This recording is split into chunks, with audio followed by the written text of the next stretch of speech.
Salut! C'est maintenant l'heure du moment musique avec Pierre Lapointe.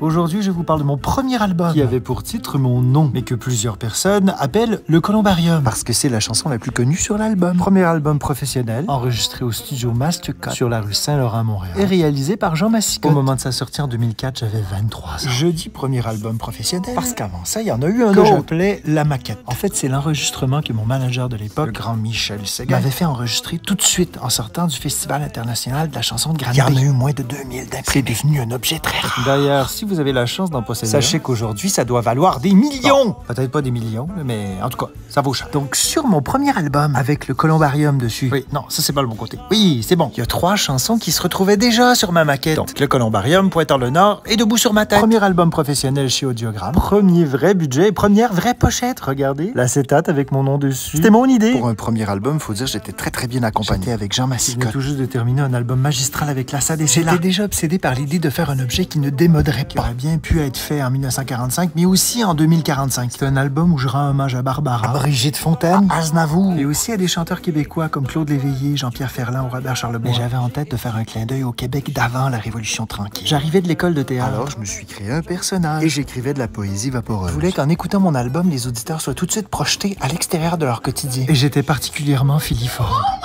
Et malgré mon air un peu coincé sur le dessus de la pochette, on sentait bien en écoutant les chansons que j'avais beaucoup d'humour et beaucoup d'autodérision. Cet album, pour moi, a été comme une grande fête. Et aussi le début d'une grande dépression. Mais ça sera pour une autre vidéo. Ce qu'il faut surtout retenir, c'est que j'ai reçu un nombre incalculable de Félix avec cet album. J'ai aussi eu le Grand Prix Charles Cros. J'étais si jeune. Malgré le fait que j'étais complètement en marge, ça a été un méga succès. Et ça a été le début d'une grande histoire d'amour entre vous et moi. Voilà, c'était mon premier résumé, vraiment résumé, de mon premier album. J'espère que ça vous a plu. Et restez alerte pour ne pas manquer la prochaine vidéo. Bisous. Mouah.